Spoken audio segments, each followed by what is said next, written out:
আজকে আমি তোমাদের সাথে শেয়ার করব আমি কিভাবে গোলাপ গাছের জন্য মাটি তৈরি করি আর কিভাবে গাছ বসাই। আর এই দুটো গোলাপ গাছ আমি 60 টাকা দিয়ে কিছুদিন আগে কিনে এনেছিলাম, আর তার ভিডিও তোমাদের সাথে আমি অলরেডি শেয়ার করে দিয়েছি। আর এই দুটো গাছ আমি 6 ইঞ্চির টবেই বসাবো, কারণ গাছ দুটো এখন অনেকটাই ছোট। তো চলো এবার আমি তাড়াতাড়ি করে মাটিটা রেডি করে নিই। তো প্রথমেই আমি নিয়েছি বাগানের প্লেন মাটি, তারপরে মিশিয়েছি কিছুটা লাল বালি, গোবর সার আর ভার্মি কম্পোস্ট, তোমরা কিন্তু এখানে যে কোনো একটা ইউজ করতে পারো।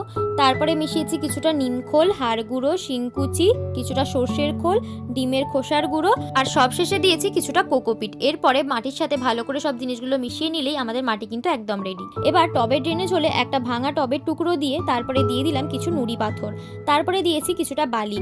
এরপরে কিছুটা মাটি টবে ভরে দিয়ে আমি গাছটাকে গ্রো ব্যাগ থেকে ধীরে ধীরে বার করে নিচ্ছি। আর এখানে গ্রো ব্যাগ থেকে গাছটা কিন্তু সহজেই বেরিয়ে গেছে, তাই এখানে আমি গ্রো ব্যাগটা কাটিনি। তোমরা কিন্তু অবশ্যই গ্রো ব্যাগটাকে কাঁচি দিয়ে কেটে গাছটাকে বের করো।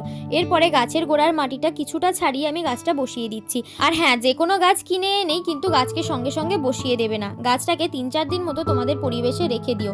এর ফলে গাছটা আমাদের পরিবেশের সাথে নিজেকে মানিয়ে নেবে, এরপরেই গাছটাকে কিন্তু বসিও। তো এখানে সেম ভাবে আমি আরেকটা গোলাপ গাছও বসিয়ে দিচ্ছি। আর এই গোলাপ গাছের কিন্তু গোড়ার মাটিটা অনেকটাই আঠালো ছিল, তাই আমি যতটা পেরেছি মাটিটা ছাড়িয়ে নিয়ে গাছটাকে বসিয়ে দিয়েছি। এরপর গোলাপ গাছে যত শুকনো ডাল, ফুল, কুড়ি, এলা ডাল যা আছে সব কেটে দিয়ে আমি কিন্তু ফাঙ্গিসাইড লাগিয়ে দিলাম।